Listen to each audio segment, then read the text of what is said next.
notre foi. Mais c'est sous ces moments-là, un homme sec, sans onction, a difficulté à agir. Même qu'on sait, notre intérieur ne veut pas. Mais quand on est sous cette onction, Seigneur, on accepte tout. On s'humilie facilement. Cette chair qui voudrait refuser de s'humilier parce qu'on n'est pas... Mais quand il y a l'onction qui est là, Seigneur, on s'écraserait, on se mettra à plat ventre. Seigneur, il faut le remercier pour cette onction. C'est encore un effet de sa grâce. C'est pas par nos mérites. C'est uniquement par sa grâce. Amen, gloire à Dieu. Et on a besoin d'écouter la parole de Dieu. Elle est celle qui prie.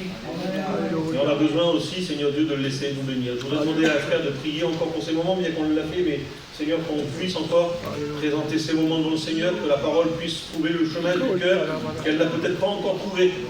Si la mission jusqu'à maintenant a été réussie pour toi, si tu as été béni.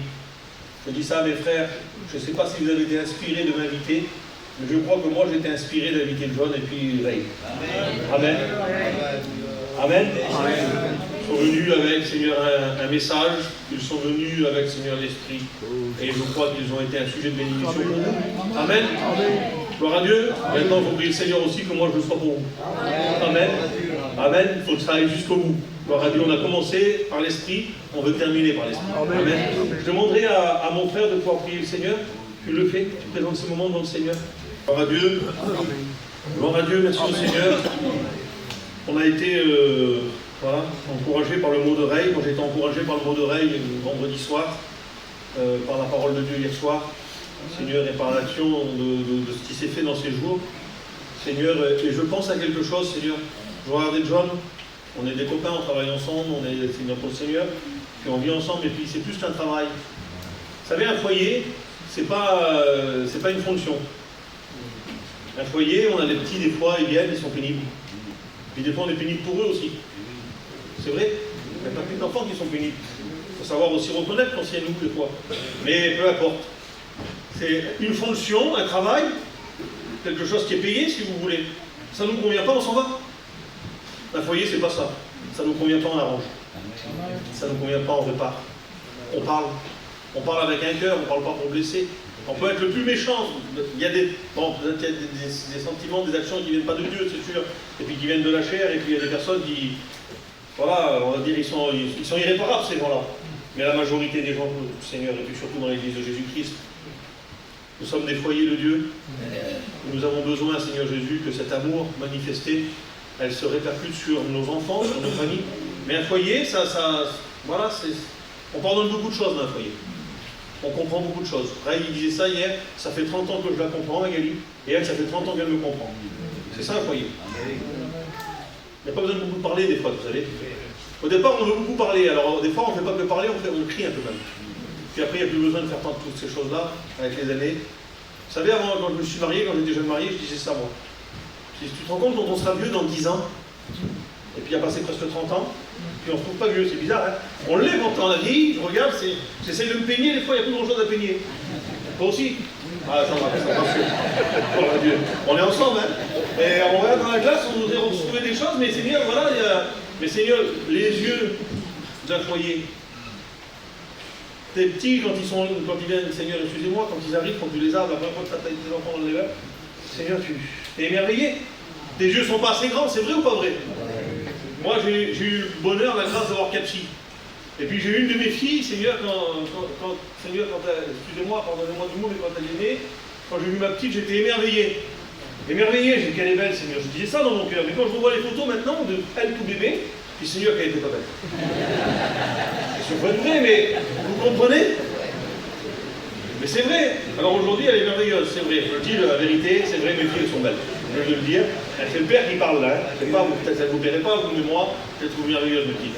Mais Seigneur, quand je regarde les photos petites, je suis obligé d'avouer, si ça n'aurait pas été la mienne, j'aurais dit, Seigneur, c'est ça. Mais en vrai, c'est ça aussi les yeux d'un foyer.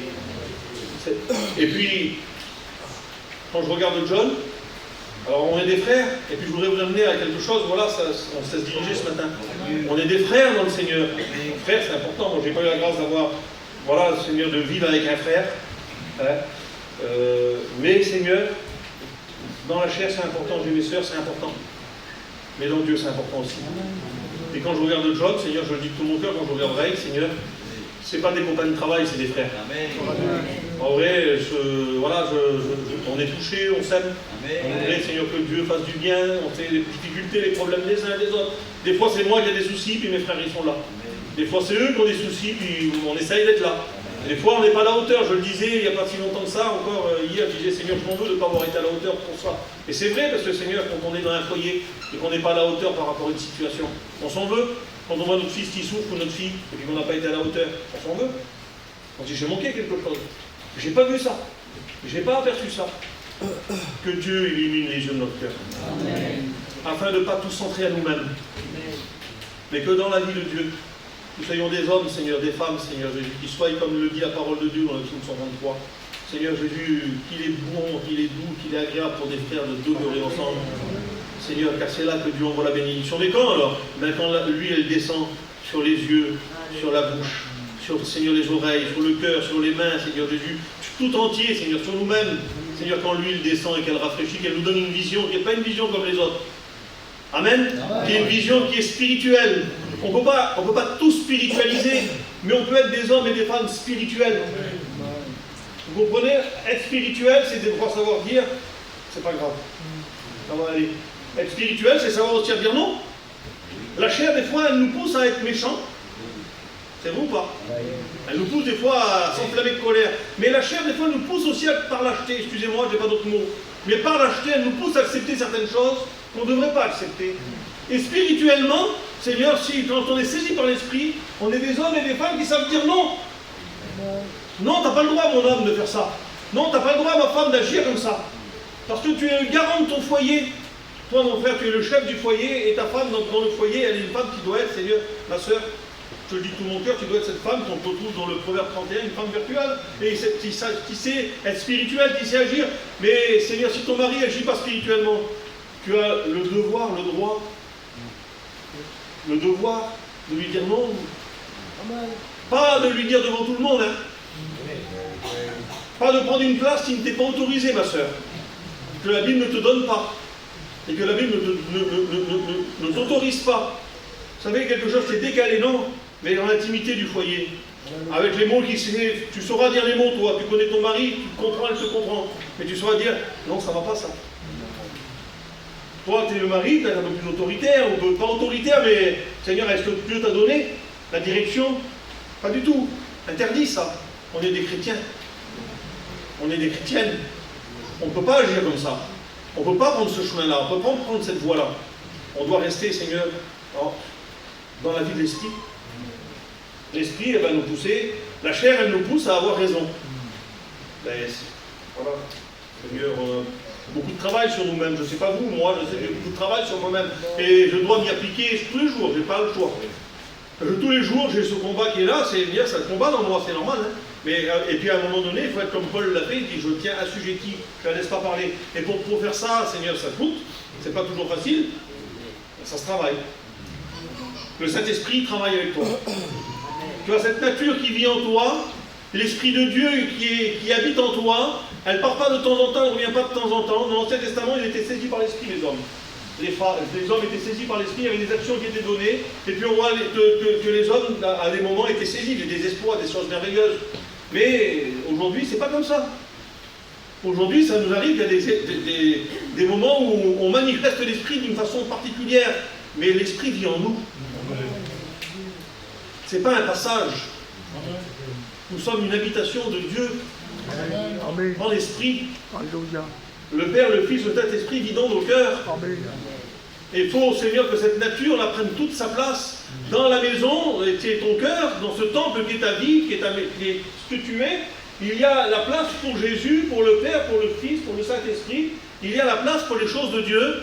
Et il y a des endroits où Dieu veut rentrer et veut établir les choses.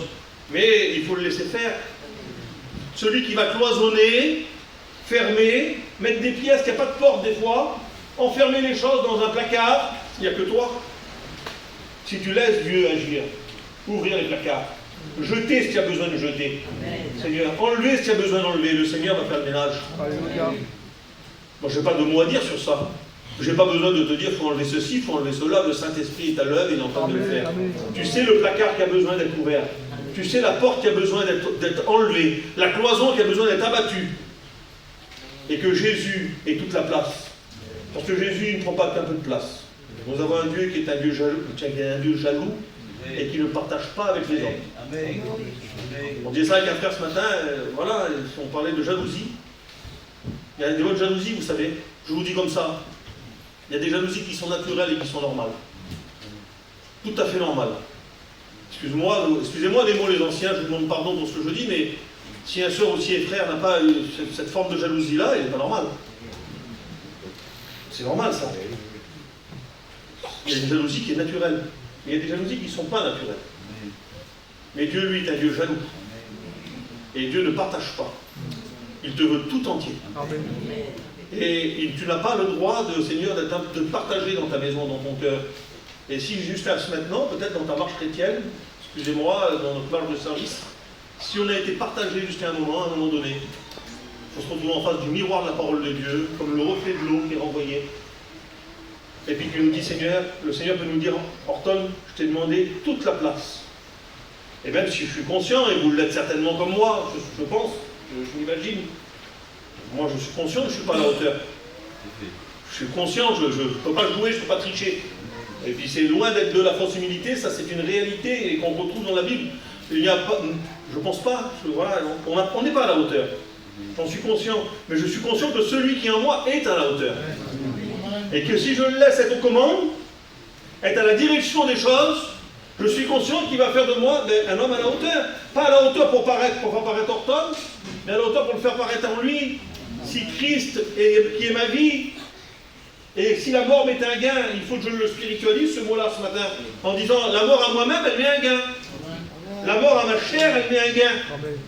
La mort à mes pensées, à mes envies, à mes désirs qui sont contraires à ceux de l'esprit, à ce qui va m'éloigner de toi, c'est un gain. Il ne faut pas que je le regarde comme quelque chose à préserver, à conserver. Parce que vous savez, la première des choses, le compromis, c'est ça. Le compromis, c'est prendre un peu de ce qu'il faut qu'on fasse, et un peu de ce qu'on ne doit pas faire, et essayer de le mélanger ensemble. C'est de la dissolution, ça. C'est diluer quelque chose. Vous avez vu, on met du sirop dans de l'eau, on voit la couleur du sirop. On fait même plus attention à l'eau, mais c'est dilué. Mais nous, ce que Dieu veut, c'est que nous soyons purs. Il ne faut pas qu'on soit dilués. Alors, on peut avoir dans nos cœurs un monde de compréhension de choses. Et encore, les choses, Seigneur, ne sont pas encore venues à maturité. Ça, c'est un temps qui nous est donné. Et John nous le rappelait ce matin, et c'est une vérité. Dieu nous laisse souvent un temps. Il nous le rappelait ce matin, on discutait ensemble. Et il nous laisse un temps, le Seigneur, pour arranger, pour faire, pour mettre en place, pour mettre en œuvre, et Seigneur, pour réparer. Mais il y a un temps donné où Jésus vient et te dit maintenant, il faut laisser faire. Il faut qu'on soit tout entier.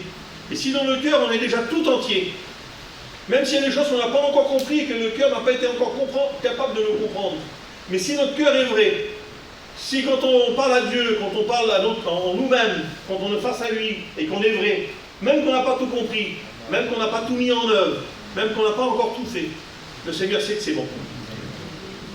Tu es sur le bon chemin. Parce que quand la chose se présentera, tes yeux comprendront, ton cœur comprendra, et tu seras capable de dire ça non. Mais si ton cœur est dilué, et que tu veux à toute fin conserver un peu ton ancienne nature, et être cet homme comme, excusez-moi, mais voilà, j'ai pas d'autres mots, je ne veux pas m'excuser toute la matinée, mais j'ai pas d'autres mots, la Bible elle dit ça, il y a l'homme charnel. L'homme charnel, c'est un homme qui est dilué. L'homme charnel, c'est un homme qui est, dans la Bible, en 1 Corinthiens, chapitre 3, vous le retrouvez, et c'est Paul qui le dit à l'église de Corinthe, pardon, il dit, vous êtes encore charnel. Vous devriez être des maîtres, mais vous êtes encore charnel. Cet homme-là, c'est un homme qui est dilué, c'est un homme qui sait les choses de Dieu, qui vit les dons de l'esprit. C'est un homme qui a, Seigneur, il y a même les ministères au milieu de cela. Et il leur fait un reproche dans la généralité de ce qu'ils sont en train de vivre. Et ce n'est pas le reproche que je fais à l'église ce matin, mais c'est pour un constat que je dis ça. Et lui, eux, ils étaient en face d'hommes charnels, des hommes qui étaient dilués. Ils avaient les choses de Dieu, la compréhension des choses, et ils avaient les choses du monde, la façon de faire. Ils se disaient d'un certain mouvement, d'une certaine attitude, d'un certain pasteur. Ils se disaient d'une certaine façon de faire, d'une certaine éloquence, d'un certain métier, d'une certaine capacité financière. Ils se disaient tout ça, ils avaient tout en plus. Ils les avaient les choses. Mais ils ne voulaient pas lâcher ça. Parce qu'ils avaient une position dans le monde. Et à un moment donné, Paul leur dit, vous n'êtes pas encore charnel, vous devriez être des maîtres, et vous êtes encore au lit. Vous avez besoin de passer à la nourriture solide. À un moment donné, mes frères, ils étaient à une attitude de savoir les choses. Ils auraient dû, le cœur aurait dû dire oui aux choses. Mais le cœur était dilué, il voulait préserver. À un moment donné, on a beau avoir 20 ans, 30 ans de vie chrétienne, savoir les choses, on a beau le dire aux autres, on a beau, Seigneur, de savoir comment le mettre en pratique. Si le cœur ne l'accepte pas, nous sommes des hommes dilués. On a besoin, Seigneur, de revenir en nous-mêmes. C'est pas quelqu'un d'autre qui pourra le faire pour toi. Un frère peut t'aider, peut te dire, tu sais frère, t'encourager, t'exhorter, et toi tu peux lui exposer ton cœur, pas, Seigneur, pas l'étaler sur la place publique, avec ton pasteur, avec le frère que tu es proche, exposer ta difficulté, j'y arrive pas à faire ça. Et lui va pouvoir t'aider dans le jeûne, dans la prière, dans la compréhension, t'expliquer. Si c'est vrai, ça va aller. Mais si dans ton cœur, il n'y a pas cette vérité qui est là, si dans ton cœur, il n'y a pas se dire oui, parce que la parole de Dieu, elle n'est pas oui, mais. La parole de Dieu, elle est oui et amen. Amen. Et quand dans nos cœurs, on est oui et amen, les choses vont. Et je voudrais te dire que si tu n'as pas arrivé jusqu'à maintenant, si tu as mis les genoux à terre, si tu as passé par des déserts, si c'est difficile pour toi, si tu es un vase brisé, que Dieu reconstruit, qui est rebrisé, et que Dieu reconstruit et qui est rebrisé, et que Dieu reconstruit et qui est rebrisé, comme il le fait dans le livre de Jérémie au chapitre 18, et qui nous parle du potier. Il reconstruit et c'est brisé. Pourquoi? Parce que l'homme a besoin de se laisser briser par Dieu, mais de laisser reconstruire comme il veut. Amen. On ne peut pas se laisser briser par Dieu, recevoir. Dieu nous bénit, Dieu nous dit, je te brise pour faire de toi quelque chose de nouveau. Mais Seigneur, reconstruis-moi comme tu veux. Mais lui dire, Seigneur, tu m'as béni, tu as fait de moi, je suis béni, je suis rempli de Dieu. Je peux recommencer comme avant. Non, tu seras rebrisé encore. Si ça n'a pas marché jusqu'à maintenant, il faut que tu te laisses briser. Et quand Dieu te reconstruit, il faut que tu le laisses faire à sa façon à lui. Amen. Il faut que tu le laisses faire comme lui veut, avec les mains de Dieu à l'intérieur, qui te dit, ça j'enlève, c'est une scorie, j'en veux plus. Ça c'est une imperfection, une petite pierre, j'en veux plus. Pas comme ça, pas cette méthode, pas cette façon. Il n'y a pas de méthode spéciale en Dieu. Il y a un homme qui accepte. Quand on accepte dans nos cœurs, on est sur le chemin. Amen. Amen. Amen. Et Paul, il parle à ces hommes, et ces hommes, à un moment donné, c'est une vérité, ils sont là devant cette grande vérité-là. Il y a une part charnelle, une part spirituelle, et ils ne prennent pas le bon chemin. Pourtant, il y avait tout. Seigneur, faisons attention, mes frères. Et ça, c'est une mise en garde. Je ne connais pas, je vous dis, je vous ouvre mon cœur ce matin. On s'est régalé, moi et vous. Et puis je le disais à Ray, qui a été un moment, qui vous a aidé ici. Et puis je le dis aussi pour les anciens, pour les frères. On s'attache facilement à votre église. Et ce n'est pas des mots, ce que je vous dis là. Ce n'est pas pour faire bien, parce que je suis chez vous et vous m'avez invité. Mais c'est vrai. Je me régale avec les frères, je me régale dans les discussions, on se régale, on voit qu'il y a un bon partage. On voit que les chrétiens aiment l'œuvre. On voit, Seigneur, que les serviteurs de Dieu impliquent les chrétiens avec eux. On voit qu'il y a du sérieux, on voit qu'il y a certainement des problèmes. Si je parle avec les pasteurs, si vous venez chez nous, là-bas, les gens nous disent, toute l'année, ils nous disent ça, les frères. On est beaucoup visités aussi. Quelle belle église que vous avez. Comment c'est bon, vous êtes des modèles. L'église est un modèle. Ça nous fait du bien, nous, ça nous encourage. Mais nous, c'est notre foyer. Vous comprenez, c'est ce que je vous disais tout à l'heure, c'est pas notre fonction, c'est notre foyer. L'église, les chrétiens, c'est nous. On est avec eux, on souffre avec eux, on les aime, et on sait les problèmes, les difficultés que les autres ne voient pas. Moi, je ne vois pas, mais le Saint-Esprit voit ce matin. Que Dieu fasse, Seigneur Jésus, que dans mon cœur, Seigneur, il y ait ces bons sentiments là de dire, Seigneur, on n'est pas pour dire de passer un temps, 1 heure dans la présence de Dieu dans l'église, et puis ça s'arrête quand on sort. Il faut qu'on vive ensemble. La communion, c'est pas, Seigneur, la communion dans l'église, la communion d'un repas même. La communion, c'est quand ça souffre, ça me fait souffrir. Quand il y a des malades, je suis malade avec eux. Je ne peux pas être insensible de cœur, il faut que je sois vrai. Et ça, c'est par l'esprit que ça se fait. C'est pas possible, c'est pas des sentiments naturels. C'est le sentiment naturel, le lien familial, le sang là. Mais pas par les choses naturelles de la vie. Excusez-moi, je ne veux pointer personne du doigt parce que ça serait maladroit. Allez, je vais prendre Michel par exemple. Je ne connais pas beaucoup Michel. C'est vrai Michel. Je connais un petit peu, maintenant on s'apprécie, mais je ne connais pas sa vie. Qu'est-ce qui fait que je l'aime aujourd'hui? Que je l'ai vu quelques fois, que Seigneur dans mon cœur, Seigneur Jésus, j'ai eu quelques échanges. On a passé un séminaire vous deux ensemble, une petite mission. Non, Seigneur. Je sais que ce qu'il y a dans le cœur de Michel est dans mon cœur à moi, et ça nous relie ensemble. Et ça fait des vrais sentiments, ça. Si Michel, demain, il m'appelle, il m'espère, Norton, il y a besoin de prière. Je te promets que c'est vrai, Michel, c'est pas pour faire beau dans l'assemblée, je le dis.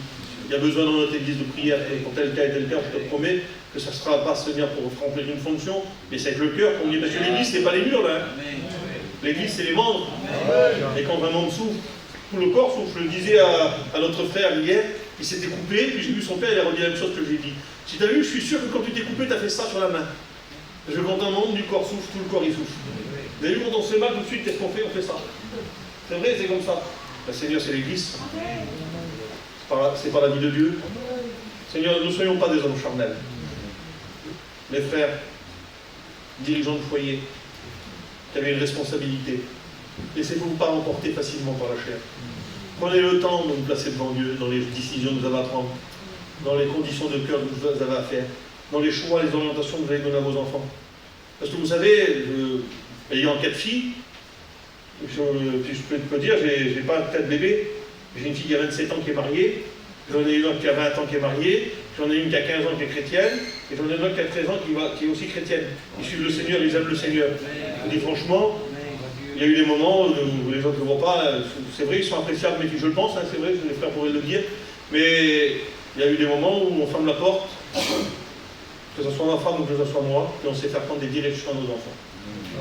Et Seigneur, on a obligé, nous, dans nos cœurs, de ne pas dire Seigneur, c'est ma fille, il faut que je fasse comme ça. On est obligé d'être vrai devant la parole de Dieu, de dire cette direction-là ne convient pas à un chrétien et une chrétienne. Ces habillements-là, ma fille ne convient pas. On l'a fait, hein. C'est des petites, c'est des bébés, oui, mais ça deviendra des femmes, mes frères. Et à un moment donné, il faut dire non. Il ne faut pas rigoler trop avec les choses. C'est un enfant, elle danse, elle se régale, elle rigole, non. Tu vas lui donner à aimer des choses qu'elle ne pourra pas vivre plus tard. Un jour, je me rappelle, j'ai dit ça à mon beau-père qui est parti auprès du Seigneur. Aujourd'hui, il n'était pas chrétien. Et j'avais un foyer divisé à l'époque. Ma femme n'était pas chrétienne. On avait plein de conflits dans la maison. À cause de l'évangile, avant ça allait bien, puis l'évangile a amené. Eh ben, il n'a pas amené la paix, il a amené l'épée. Mais c'était pour réparer plus tard. Et voilà, ça va aller avec le message. À un moment donné, il y avait beaucoup de tensions. Je le dis avec honte, aujourd'hui, je n'ai pas de la gloire à le dire. On s'est divorcé 5 ou 6 fois pour l'évangile. Jamais une fois on s'est divorcé pour un plat, pour de l'argent, pour quoi que ce soit. C'était l'évangile. J'étais un chrétien, j'avais des décisions à prendre, des directions à donner à ma maison, et c'était normal de le faire, et puis c'était incompris dans ma maison. Mais Seigneur, j'avais une direction à donner, j'étais obligé de le faire. Merci au Seigneur, j'ai eu des bons anciens autour de moi qui m'ont bien conseillé. Il y avait un frère qui est parti auprès du Seigneur aujourd'hui, que les anciens ont connu, le frère Popol, et puis il me disait toujours, Horton, si tu fais du compromis, ça ne marchera jamais dans ton foyer. Et c'est dur, ça, j'avais 23 ans, c'était pas facile à entendre comme mot. Surtout qu'il y avait, mais c'était vrai à un moment donné, je n'avais pas le droit de faire du compromis. Je n'avais pas le droit de dire, ma femme n'est pas chrétienne, je vais la mettre à tel endroit. Je suis un chrétien. Je n'avais pas le droit de dire, ben, je peux manquer un culte de temps en temps. Je n'avais pas le droit de dire, ben, ma femme ne veut pas aller en mission, j'y vais pas. Je n'avais pas le droit de dire, je vais mettre un peu la paix chez moi, on va faire une petite soirée. Je n'avais pas le droit, j'étais jeune, j'étais un gamin, j'avais 23 ans. Je n'avais pas le droit, j'avais une responsabilité. Amen. Et merci au Seigneur, parce que Dieu a pu travailler avec cette responsabilité. Et puis je n'ai pas été un obstacle à ce qu'elle puisse se convertir. Dieu a trouvé le chemin de son cœur. Elle le dit dans son témoignage, elle ne l'a pas dit l'autre jour, mais je ne le dis pas pour moi, comprenez bien. Elle dit ça dans son témoignage, elle dit qu'il avait un bon témoignage. Ben, c'est bien, ça m'honore de le dire, mais c'est par le conseil de mes frères anciens, d'être proche avec eux, de voir les exemples que j'avais autour de moi, qui m'a donné aussi un exemple à marcher, à faire. Et Seigneur, j'ai voulu marcher dans cet exemple-là en sachant de se dire, si j'arrête à ce moment-là, je vais perdre. Et je ne gagnerai pas ma maison. On doit gagner nos maisons. On doit gagner nos foyers. À tout prix, à toute fin, mes frères. On doit le faire, on doit gagner nos foyers. Seigneur, le compromis, la dissolution ne doit pas être dans nos cœurs. On doit être des hommes entiers, des hommes vrais, des hommes spirituels, des femmes spirituelles. Seigneur, qui ne combattent pas avec les armes de la chair, mais qui combattent avec les armes de Dieu. Amen. Et on lit le texte de la parole de Dieu. Je voulais dire quelque chose, j'ai oublié. Pas grave, si ça revient, je vous le dirai après. Le texte de la parole de Dieu dans Éphésiens, vous connaissez par cœur ce texte-là. On parle de vie d'esprit, on peut parler de vie d'esprit sans le combat. Parce que celui qui vit la vie d'esprit, alors bien sûr, je comprends mes frères, un jeune converti, il dit tout va bien. Moi j'ai vu souvent ça. Je n'ai pas de combat. Tout va bien, j'ai pas de combat. Ça peut arriver un temps, ça. Ça arrive un temps, ça. Merci Seigneur qu'il y a des temps de paix. Des temps où on n'est pas agressé par l'extérieur. Où les combats spirituels ne sont pas là. Ou alors on a notre combat, c'est de se lever ce matin, de présenter notre journée, notre petite maison, de présenter nos foyers, on ne voit pas trop le besoin. Et puis merci Seigneur, tout marche bien. Ça existe ces temps-là. Merci Seigneur. Mais un chrétien, ça combat. Tu ne peux pas fuir le combat, parce que si tu fuis le combat, tu seras rattrapé par l'ennemi. Il y a des hommes dans la parole de Dieu qui ont fui les combats, et ils ont été rattrapés. Et ils en ont payé le prix. Parce que, vous savez, il y a des actes, des attitudes, des choses, des façons de faire que l'on a à comprendre, et on croit que ça va passer. On croit qu'il n'y aura pas besoin de réparation, qu'il n'y aura pas besoin on croit qu'il n'y aura pas besoin de se conformer aux choses de Dieu. Mais à un moment donné, c'est pas possible ça. À un moment donné, il faudra revenir en arrière, réparer, arranger pour que ça reparte bien. Vous savez, quand on a mal quelque part, c'est rarement pour rien. Quand on a mal à un endroit, même que c'est léger, c'est parce que derrière il y a quelque chose. Et même si on met une pommade à l'endroit, si ça ne passe pas avec la pommade, il faut falloir faire un examen. Pourquoi j'ai mal? Si ça va mal dans la vie de Dieu, s'il y a quelque chose qui ne fonctionne pas et que tu as fui le combat, à un moment donné, il faut revenir en arrière, il faut dire qu'est-ce qui s'est passé, et il faut prendre les bonnes armes. On ne peut pas fuir la position dans la maison par rapport aux inconvertis. On ne peut pas fuir la position dans la maison par rapport aux enfants. Par rapport à nos vieux parents, qu'on respecte de tout notre cœur, c'est un commandement du Seigneur, mais on doit le faire. On a une position de chrétien. Et si des fois on se sent agressé par l'extérieur, c'est un combat, on doit se réfugier dans la prière et dans le jeûne. Ça fait partie de la vie de l'esprit aussi, ça. Et on doit combattre, on n'a pas le choix. Mais ça peut, vous savez, on ne peut pas que s'en faire. C'est merveilleux la prière. Il faut être des hommes et des femmes de prière. Je vous encourage à prier. Jésus a dit prier sans cesse. Il n'y a pas de vie de Dieu sans prière. Vous savez, si on est pauvre dans la prière, je mesure mes mots, je ne voudrais pas me placer en homme de prière, comprenez. Mais je suis conscient de ce qu'il faut. Amen. Et s'il y a des hommes de prière et des femmes de prière au milieu de vous, que Dieu vous bénisse. Que je suis conscient que sans la prière, je ne peux pas y arriver. Je suis conscient, je regardais les gens qui s'approchaient hier soir devant nous, j'étais émerveillé, moi. La parole annonçait avec simplicité, John. Hein. Et puis, Seigneur, un résultat, pourquoi? La parole de Dieu suffit. Il n'y a pas besoin de mettre un emballage autour. Il n'y a pas besoin de faire une façon pour la porter. La semence, ce n'est pas la façon de l'acheter qui compte, c'est la semence. Elle produit dans les cœurs, elle fait dans les vies. Et on est émerveillé de cela. Et on voudrait que tout se passe comme ça. Vous savez, vous allez comprendre ce que je vous dis avant de vous lire le texte.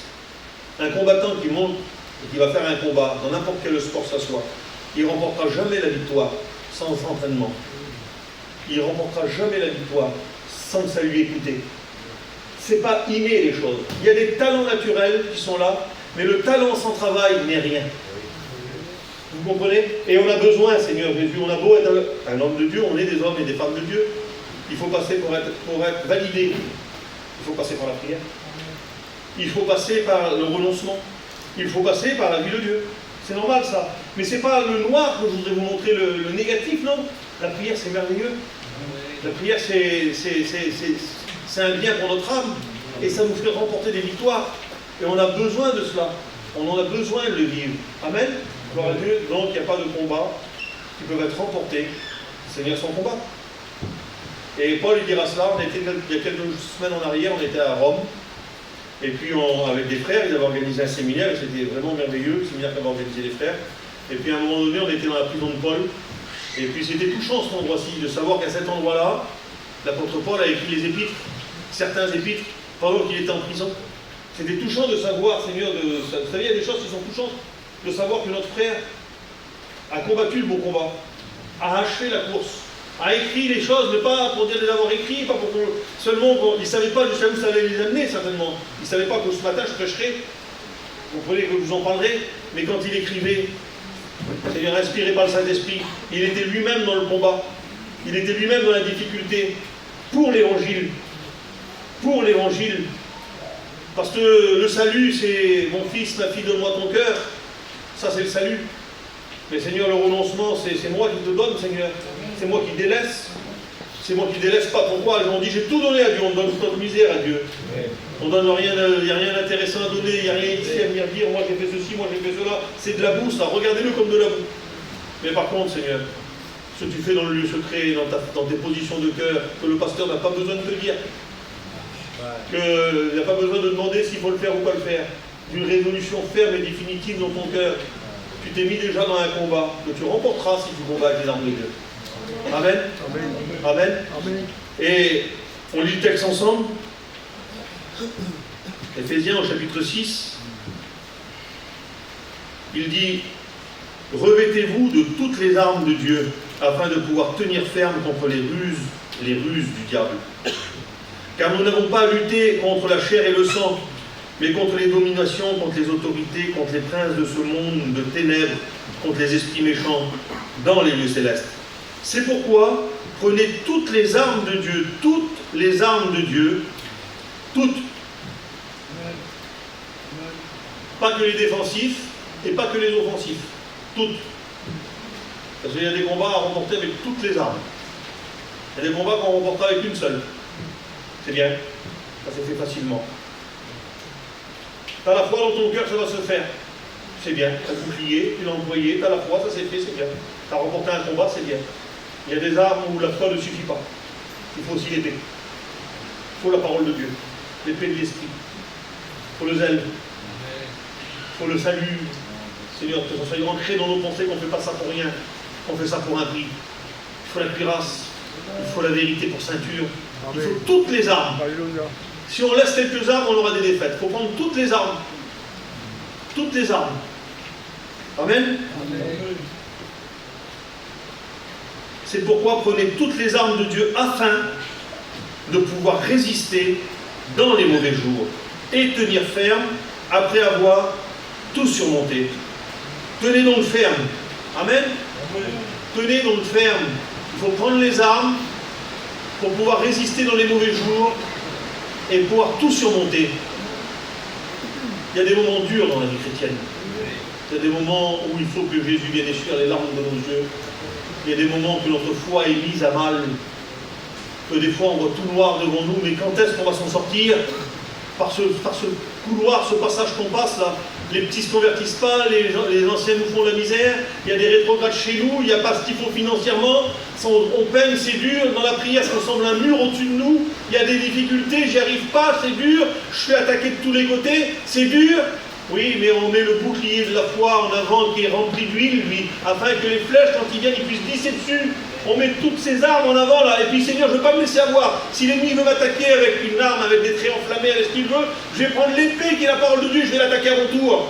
Parce que mon Dieu a dit que j'étais plus que vainqueur si j'étais en Jésus-Christ. Mon Dieu m'a dit que toutes les victoires sont pour moi. Enfin, il me dit que le combat est remporté d'avance. Que c'est un frère qui dit ça à un ancien, il dit ces armes-là n'ont perdu aucun combat. C'est vrai que quand on emploie les armes de Dieu, elles ne paraissent peut-être pas glorieuses à voir, elles ne paraissent peut-être pas clinquantes, mais Seigneur, elles sont les armes que Dieu a mis à notre disposition. À notre disposition. Il faut prendre toutes les armes de Dieu. Amen. Si tu passes par ces moments-là, mon frère, ma soeur, si dans ces moments-là tu es assailli et dans ton cœur il y a un combat qui est tellement fort et que tu le combats peut-être à ta façon à toi, peut-être bien ou peut-être mal, dans cette matinée, si tu le combattais mal avec quelques armes qui manquaient, reprends les armes. Il te les a données, le Seigneur. Ils sont à ta disposition, il faut que tu les prennes. Il dit prenez-les. Il faut les prendre. Vous savez, je disais ça un jour, puis vous l'avez certainement dit aussi, mes frères. Les anciens vous l'ont dit certainement, donc je vous le dis. Une armure, c'est pas fait pour mettre. Vous savez, on passe dans des musées. On voit des armures, elles sont merveilleuses, elles sont toutes brillantes, même pas la peine.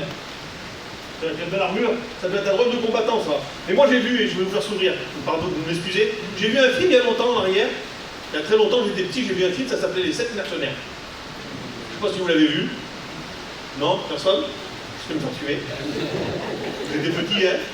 J'ai vu ça, et à un moment donné, il cherche des hommes qui étaient capables de les défendre. Et puis à un moment donné, lui qui est innocent, il ne sait pas, il rentre dans un endroit et là, il est là avec l'homme qui est, lui, habile, qui sait faire. C'est un mercenaire, lui.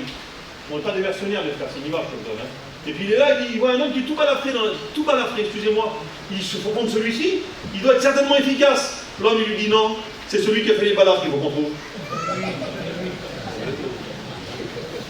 L'armure, si elle est brillante, c'est que tu n'as pas beaucoup combattu, mon frère.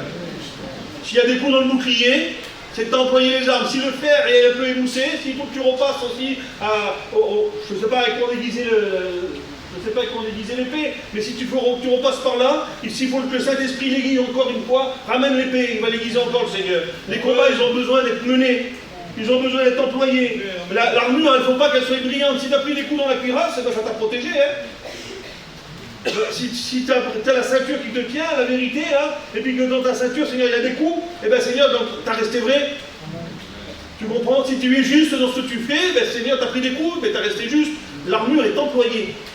Elle est donnée pour être employée. Dieu ne donne rien pour qu'on laisse dans le placard. Un fruit qu'on laisse dans une corbeille, il y a un moment donné, il pourrit. Un fruit, il est donné pour être mangé. Amen? Amen. Ça te prend pas peur, dis amen. Hein? Un fruit, il est fait pour être mangé. Et une armure, elle est faite pour être employée. Il nous a donné les fruits de l'esprit. Et il nous a donné les armes de Dieu. Et on doit les employer par l'esprit. Vous savez, j'ai aimé cette image.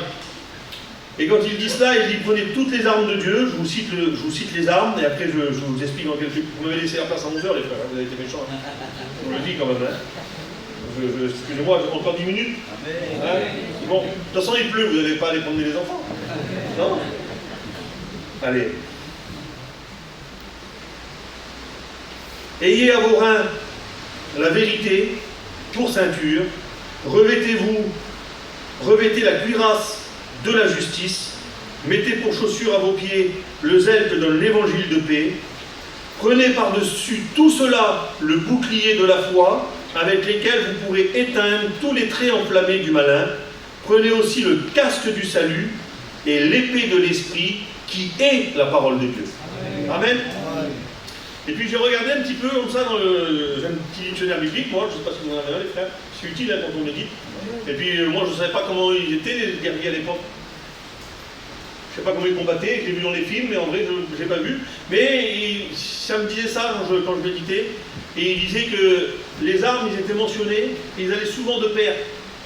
Et quand on parlait dans la parole de Dieu, je l'ai retrouvé dans la parole de Dieu, par exemple, la lance était employée avec l'armure, pour dire que l'homme était tout équipé.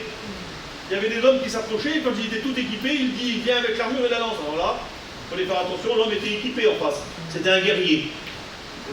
À un moment donné, les armes, elles ont besoin d'être employées. Mais souvent, Seigneur, on le voit, la ceinture, elle était là pour tenir l'homme, Seigneur, parce que ça représentait la force. Et à un moment donné, la Bible en parle, les hommes sont sans force. Comme si la ceinture était lâche. Mais ce n'était pas une ceinture comme on a aujourd'hui, c'était une grande ceinture qui tenait, qui reliait les choses, et c'était la force qui était là. Seigneur, on était saints. Et à un moment donné, quand on se saignait, à un moment donné, on le voit dans la parole de Dieu, notre Seigneur, dans Jean 13, il est saint, lui, et puis il va laver les pieds de ses disciples. Amen. Amen. Quand on était saints, comme ça, quand on se saignait, c'était pour partir et se mettre en action. On ne se saignait pas, on ne mettait pas la ceinture pour rien faire. Les frères, si on est vrai dans nos cœurs, il y a des actions à faire. Quand on est vrai dans nos cœurs, il y a un mot, voilà, un mot de Genjo, je ne dis pas trop ce mot-là, hein, c'est le déni, ça s'appelle. Je ne sais pas ce que ça veut dire quoi, je regarde, moi je ne sais pas non plus. Hein. Le déni, c'est de savoir quelque chose, mais faire comme si ça n'existe pas. Je sais que la bouteille, bon, je vais prendre un exemple grossier, excusez-moi, personne ne fait ça aujourd'hui, mais je vais prendre l'exemple. Je sais que la bouteille d'eau, elle est volée, mais je fais comme si je ne sais pas. Ça s'appelle un déni, ça. Il ne faut pas dire comme ça. C'est très proche du mensonge, les frères. Non? Ça s'approche vraiment du mensonge. Des fois, vous savez, un jour, j'ai écouté ça. Ben, je ne sais pas écouter, je l'ai vu, je l'ai vécu. On était sur une place, et puis j'étais diacre à l'époque, je venais me lever pour servir le Seigneur. Et puis on avait acheté, la mission commençait, on était en Bretagne avec des frères. Et puis les hommes, ils avaient acheté du tuyau, ils n'avaient pas trop de moyens, la mission, ils avaient acheté du tuyau. Un grand tuyau comme ça, il faisait 300 mètres, je ne sais pas combien de mètres, et un grand tuyau immense comme ça. Et il y avait plein de gens qui venaient, des gens qu'on ne connaissait pas, des gens qui étaient de la Bretagne. Et tout d'un coup, à un moment donné, celui qui mettait les tuyaux avec moi, là, c'était un candidat, lui. Et tout d'un coup, quand il arrive au milieu, j'ai entendu crier, qui c'est qui a fait ça? Qui c'est qui a fait ça? Il est arrivé, le tuyau il était coupé en deux au milieu. Un tuyau qui faisait, vous voyez tout le tuyau. Et puis un homme, il est arrivé au courant de ça. En disant, c'est pas moi qui l'a fait, hein. C'est pas moi qui a coupé le tuyau, là. Ah bon? Oui, c'est le Genjo qui est venu, là, le Genjo de la mairie, il a coupé le tuyau. Et pourquoi il a fait ça? La version quand tu regardes, il y avait un thé dessus. Le Genjo, il est venu, il a coupé le tuyau, il t'a mis un thé, frère. Oui? C'est pas parce que tu lui as demandé. Ben, il ne faut plus répondre, là. Donc, c'est-à-dire, tu l'as laissé, tu as dit que tu n'avais pas d'eau, et tu avais besoin de pouvoir faire un raccord, et lui, il t'a dit, je coupe le tuyau. Et c'était ça. Et lui, il disait, c'est pas moi qui a pris le couteau qui a coupé, mais c'est moi qui en ai été l'instrument. C'est pire. C'est de l'hypocrisie, en plus. La vérité pour ceinture ne peut pas être hypocrite. Amen. La vérité pour ceinture, elle est vraie.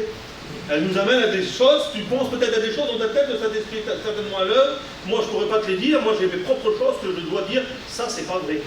Et à un moment donné, il faut que je répare, que j'arrange, que je fasse. Je ne peux pas rester dans cette situation-là, il faut que j'en sorte. Parce qu'à ce moment, Seigneur, si je suis attaqué à ce moment-là, et que la ceinture n'est pas ça à mes reins, eh bien Seigneur, je suis en danger. Amen. La cuirasse de justice. Quand on regarde, la ceinture, elle a été associée souvent à la cuirasse. La vérité et la justice, ça va bien de pair. Quand on est vrai, on est un homme juste. On n'est pas vrai seulement pour faire mal. On est vrai et on est juste en même temps. Et quand on est juste, ça veut dire que j'ai écouté ça un jour. Excusez-moi, moi je ne suis pas catalan. Vous l'avez remarqué, je pense. Un peu trop pâle. Mais je ne suis pas catalan. Mais je connais un petit peu avec mes frères. D'habitude, on travaille ensemble depuis que je me suis converti, moi. Quand je suis converti, on ne fait même pas attention, nous. On est ensemble dans l'église. Voilà, nous, on est ensemble. On fait des Sinti, des Catalans, des Manouches. On est ensemble, on a ce partage. Mais on sait comment vers les uns on agit, comment vers les autres on agisse. On sait qu'il y a des coutumes vers les uns, vers les autres, des coutumes qui ne font pas une opposition avec les choses de Dieu. On les respecte très bien. Ça nous va très bien. Tant que ça reste spirituel, ce qui n'est pas spirituel et qui fait tort à l'œuvre de Dieu, les frères en parlent eux-mêmes. Nous-mêmes, on en parle de nos coutumes qui ne correspondent pas et on les enlève, et ainsi de suite, c'est normal ça. Mais je ne peux pas jouer au catalan, non? Vous n'allez pas l'accepter de toute façon. Non, bah oui, c'est normal. C'est normal. Et un jour, j'entendais ça. Une sœur, elle disait, mais chez nous, elle disait pas ça au départ, elle disait on est des chrétiens. On est des chrétiens, il faut que ma fille elle vienne un peu chez moi aussi quand même. On est des chrétiens. Ma petite, elle est chrétienne, elle vient chez moi, elle va chez ses beaux-parents, elle reste chez moi aussi. Elle peut rester très bien chez moi. Et puis tout d'un coup, elle a dit, chez nous, quelques années plus tard, chez nous, les fils, ils restent vers les pères. C'est-à-dire que, comme elle était chrétienne, la fille, elle pouvait venir vers lui, vers elle. Elle n'avait pas besoin de rester vers les beaux-parents, mais comme après elle était catalan, il fallait que le fils y vienne. C'est pas de la vérité ni de la justice, ça. Non? On ne peut pas prendre et manier nos coutumes comme ça nous arrange. Moi j'ai mes coutumes et mes choses aussi, hein, et je ne peux pas les employer comme j'ai envie quand ça m'arrange. On est des chrétiens aujourd'hui, oui, mais quand ça ne sera pas dans ton sang, toi tu seras chrétien aussi, frère. Et donc ça doit être comme ça, vous comprenez? La vérité, elle va être la justice, mes frères. Si on est vrai, si on respecte certaines coutumes qu'on a, si on en est d'accord, Dieu n'est pas contre ce qui n'est pas contre la parole de Dieu. La seule chose, c'est que le Seigneur il dit, vous faites passer vos coutumes et vos traditions avant la parole. Et ça, vous ne pouvez pas le faire. On n'a pas le droit de le faire. Je le dis à vous, comme je le dis à moi, hein, on est ensemble, c'est normal ça. Mais Seigneur, à un moment donné, il faut qu'on soit entier. S'il y a des coutumes qu'on accepte volontiers, parce que bon, ça ne fait pas tort à l'œuvre de Dieu, il faut que ces coutumes-là soient respectées dans les deux sens. Quand ça m'arrange et quand ça ne m'arrange pas. Autrement, il faut qu'on mette les choses à plat. La vérité avec la justice. Amen. Amen. Il dit aussi qu'il faut avoir le zèle au pied. Le zèle, ça, dans la parole de Dieu, j'ai beaucoup regardé, enfin j'ai un peu regardé, et c'est souvent la mère, le zèle. C'est pas souvent quelque chose qui a une bonne influence, le zèle. Parce qu'ils étaient zélés pour faire le mal, ils étaient zélés pour plein de choses. Mais à un moment donné, Jésus transforme tout, lui il change tout, ben c'est Jésus, hein. Il vient, il change les choses, et il nous donne un zèle. Parce que Dieu donne le zèle, un zèle pour l'évangile, un zèle qui nous fait, Seigneur, être rapide, à emporter, pas seulement de dire de travailler, mais de dire, Seigneur, je ne peux pas laisser faire ça, mon zèle va me dire, non, je n'accepte pas, non, je ne veux pas. Et ça va aller au-delà de ma pensée, au-delà de ce que je suis. C'est l'évangile qui nous pousse à faire ça. Avant, j'étais peut-être, quelqu'un qui n'aurait pas bronché, mais là, dans la situation, je suis obligé de me dresser de dire non. C'est le zèle que donne l'évangile qui fait ça. Parce que l'évangile, si on était capable avant de laisser passer sur plein de choses, maintenant on est des chrétiens, non. Pas possible ça. Et je me rappelle d'une expérience qu'on a vécue. À un moment donné, c'était pour Paul, ça, il visite un foyer, un ancien, devant nous, je crois que je vous ai dit tout à l'heure. Et un mari venait de se convertir, un homme d'un âge déjà, un homme qui avait à l'époque une cinquantaine d'années, pas un gamin, excusez-moi pour les jeunes, hein. Mais je dis ça pour les anciens qui comprennent bien, c'était pas un enfant, un jeune marié, parce que le jeune marié, je le disais à Frère tout à l'heure, on parle avec les jeunes, nous, comme si ils étaient vieux. Pas possible ça. Vous comprenez? Moi je respecte les jeunes beaucoup, et je m'en occupe de la jeunesse. Et moi je parle avec, personnellement j'essaye de le faire, c'est pas toujours facile, mais j'essaie de parler avec un jeune de 15 ans comme si il en avait 30. Parce que je sais que ça lui fait du bien. Et puis en plus, il se voit dans la parole de Dieu beaucoup de jeunes hommes qui ont été respectés et qui ont été devenus de grands hommes de Dieu. Et puis c'est c'est important ça. Mais quand on parle avec un jeune, des fois il a fait une bêtise, il n'a pas réalisé, c'est un jeune. Les jeunes, le petit, il faut penser, ça fait esprit s'il a fait. Toi, t'aurais réfléchi, t'as 40 ans. Bien sûr, si ça arrive 10 fois, au bout de 10 fois, tu vas dire que tu fais, fils, ça va pas. Mais au départ, il faut penser qu'il est jeune, d'accord? Et cet homme-là, c'était pas un jeune, c'était un homme d'un âge déjà. Il est arrivé, il a été visiter le frère. Et quand il était visité, il venait de se convertir, mais sa femme était chrétienne depuis longtemps. Et la femme, elle l'a pris à partir. Pourquoi? Elle a dit, pourquoi? Je voudrais poser une question. C'est normal que depuis qu'il est baptisé, il est enragé. Il est enragé. Il est invivable, je peux le supporter, il est enragé.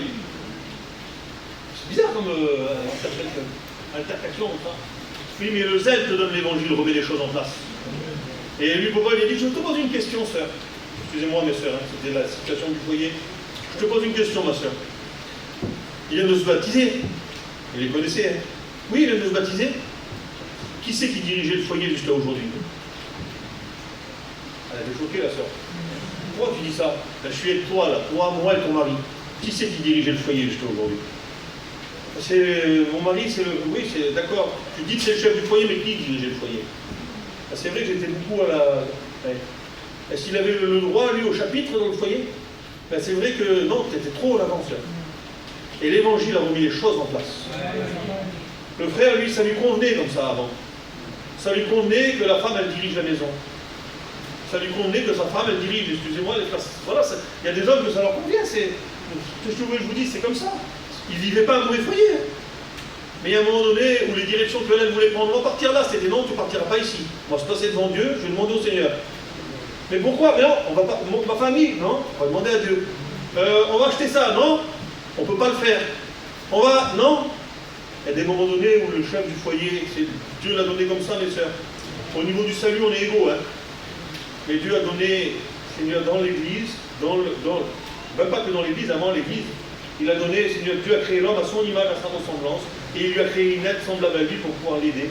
Et il a donné des fonctions à chacun, et la fonction de l'homme, c'est de diriger le foyer. De le conduire, mais ça nous donne une grande responsabilité, mes frères. Ça veut dire qu'il faut qu'on soit juste dans cela.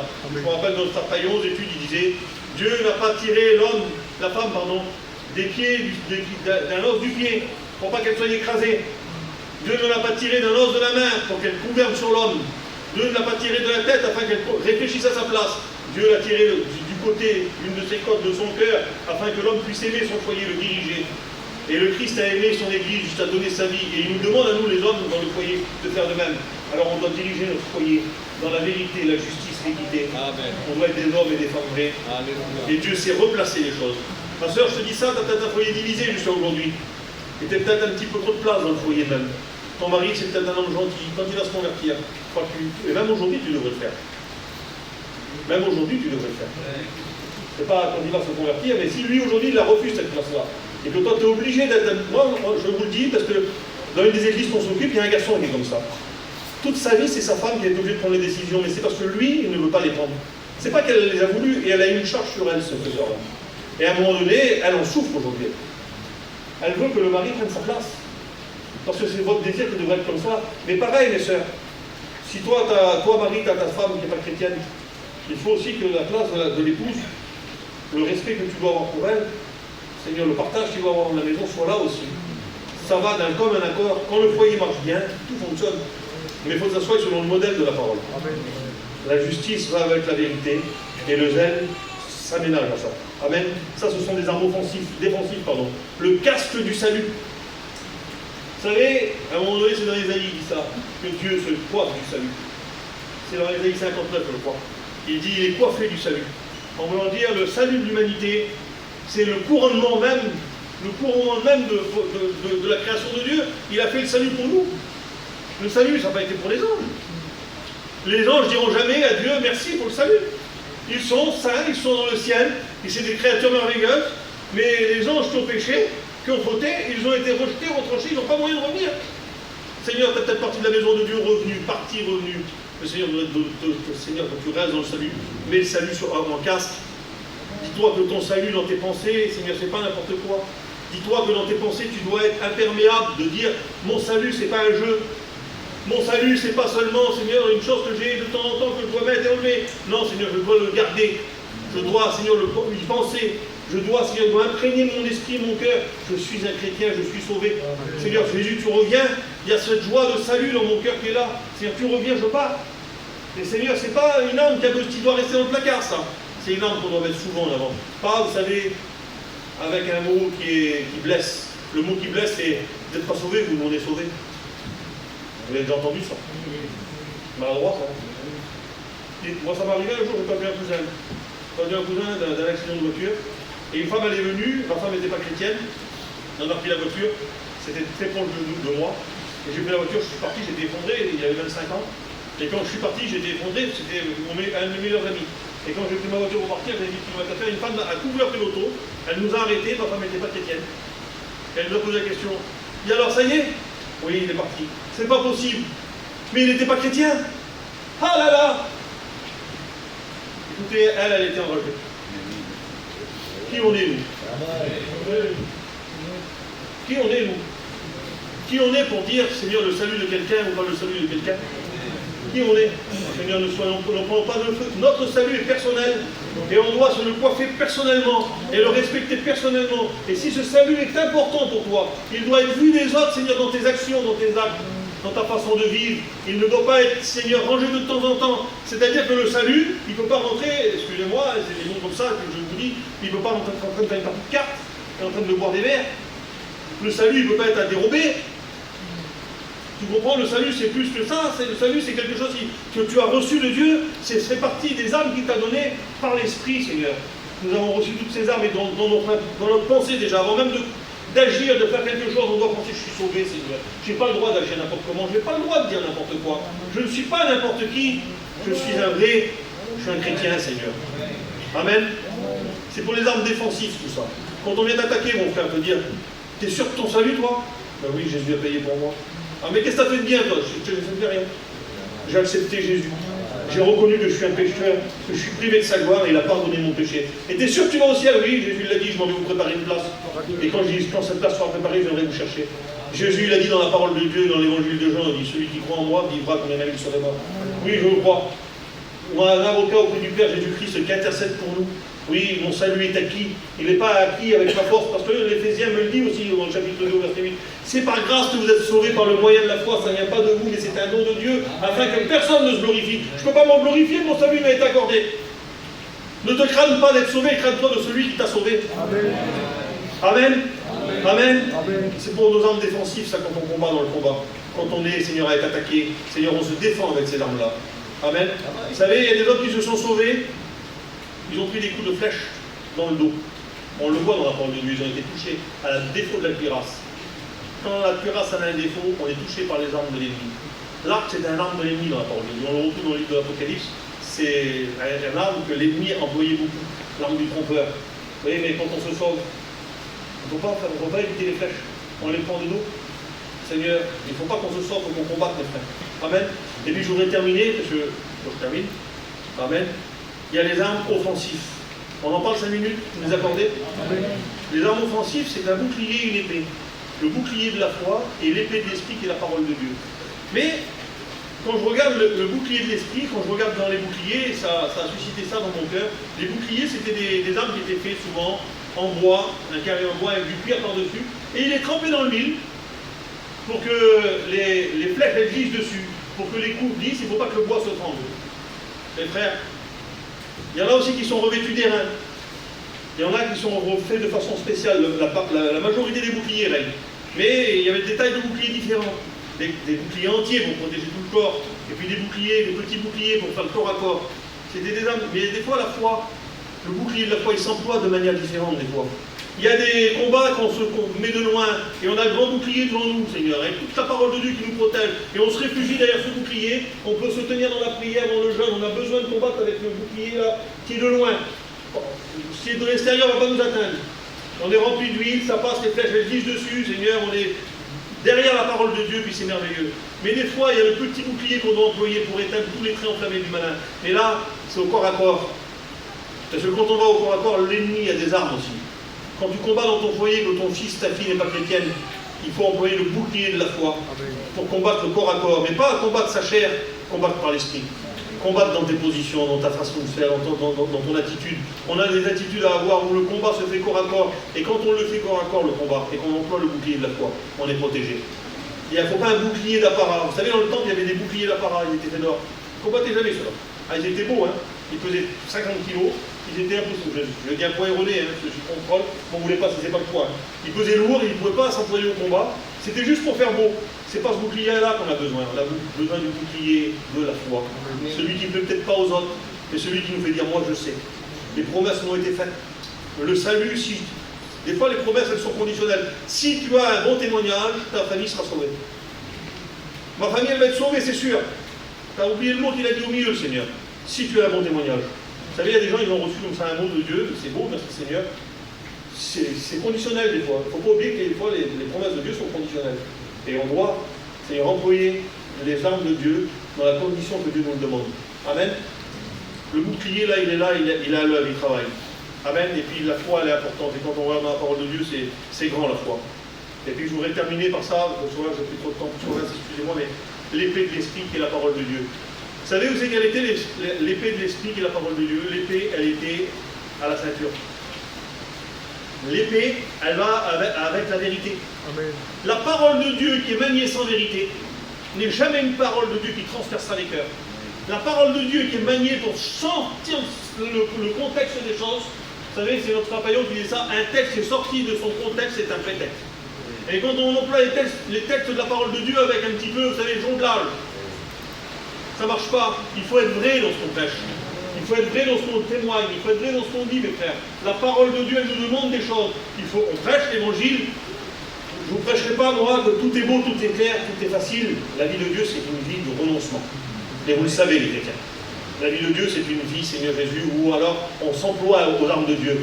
Le salut, Seigneur, quand on est dans nos réunions d'évangélisation, dites pas à vos familles, mes frères et sœurs. Viens, donne-toi à Dieu, c'est facile. Dis pas non plus, j'ai écouté ça il n'y a pas longtemps, tu n'arriveras jamais à suivre, c'est pas ça qu'il faut dire. C'est repens-toi. La parole de Dieu pour le salut, c'est repentez-vous, tournez-vous vers Jésus, convertissez-vous, demandez pardon à Jésus, il va vous bénir. Amen. Et la parole de Dieu, elle est maniée avec vérité. Et quand elle est maniée de vérité, Seigneur, elle touche les buts, elle touche les cœurs. La parole de Dieu, elle transperce les cœurs.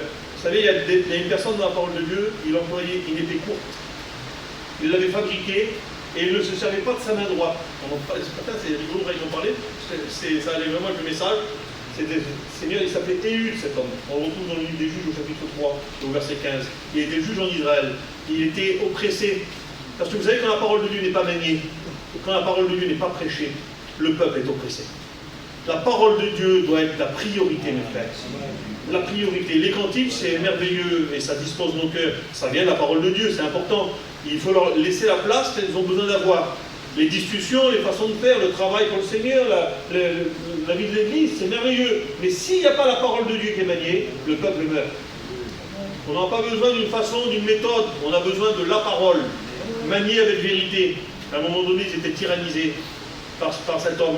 Et lui, il s'est fait une épée, il ne se servait pas de la main droite, c'était un gaucher. Parce que quand on était droitier, on avait l'épée du côté droit. Quand on était droitier, on avait l'épée du côté gauche, pardon. Et quand on était gaucher, l'épée était du côté droit pour comprenez, les frères. Mais lui, c'était qu'il a fait une épée courte, comme ça, il l'avait mis, lui, du côté droit. Parce qu'il était gaucher. Et elle n'a pas été remarquée. Des fois, quand on est dans nos conversations, quand on est dans nos prédications, quand on a placé l'épée comme elle doit être placée, quand elle est à la taille qu'elle doit être, quand elle est à l'endroit qu'elle doit être faite, quand elle va être sortie au moment qu'elle doit être sortie, elle transperce les cœurs. La parole de Dieu, elle doit être à propos, en tout temps, favorable ou non. Mais quand elle est dite, Seigneur, avec les armes de Dieu, avec l'épée, avec le reste, avec la vie de l'Esprit, accompagnée du Saint-Esprit, la parole de Dieu, elle transperce les cœurs. Il a opéré une grande délivrance sur ce moment-là. L'épée a pénétré jusqu'au fond des entrailles de cet homme. Je voudrais vous dire que l'épée a besoin de transpercer notre âme. Elle a besoin de tuer notre vieille nature. Amen. Elle a besoin de nous débarrasser de nos vieux penchants. Alléluia. Elle a besoin d'être maniée avec vérité. Seigneur, quand la parole est maniée, Seigneur, c'est l'épée de l'Esprit qui est la parole de Dieu. Imaginez-vous, je me suis imaginé ça l'autre jour, je ne sais pas comment il ressemble le Saint-Esprit. Je ne sais pas, il est pur esprit, donc il n'y a pas de corps, le Saint-Esprit. Mais imaginez-vous que le Saint-Esprit manie une épée. C'est la parole. Quel combattant ça doit être?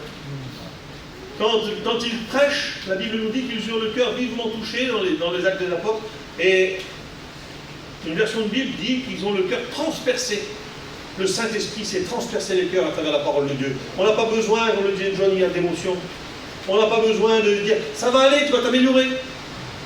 Viens à la réunion, doucement, c'est bon, on le dit les frères. Des fois, voilà, on ne sait pas comment faire différemment, mais viens, continue de venir à la réunion, puis après, peu à peu, tu vas aller. C'est bien ça, c'est de l'amélioration. Ce qu'on a besoin, nous, c'est de conversion. Vérité, par la parole de Dieu, elle transperce un cœur. L'homme, le pécheur, il ne peut plus pécher. Le Seigneur, le menteur, il ne veut plus mentir. Seigneur, celui qui veut d'une façon, il ne veut plus le faire. Seigneur, notre cœur est transpercé, bouleversé. Mais qu'est-ce qu'il y a eu? La parole de Dieu a transpercé mon cœur.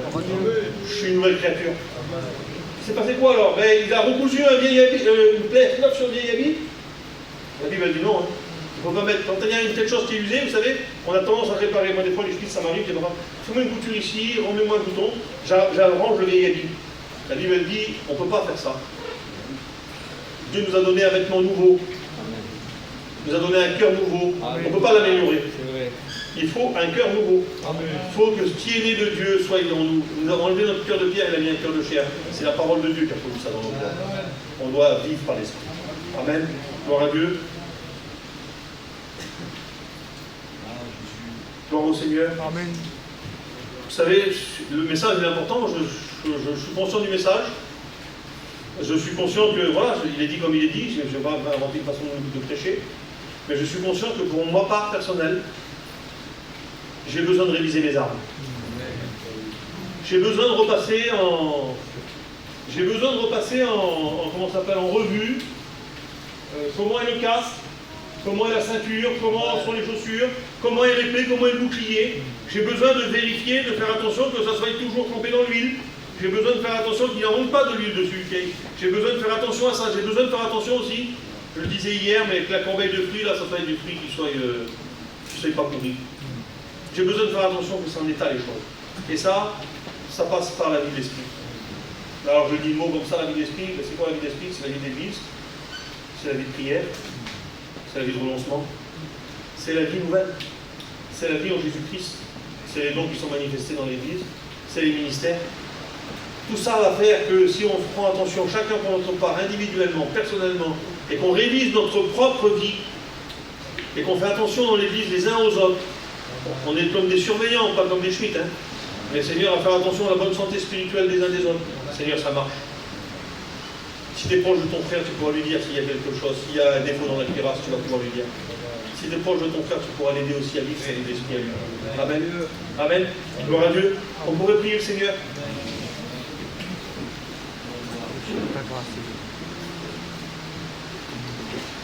Je demande à Jonathan de venir et de prier le Seigneur.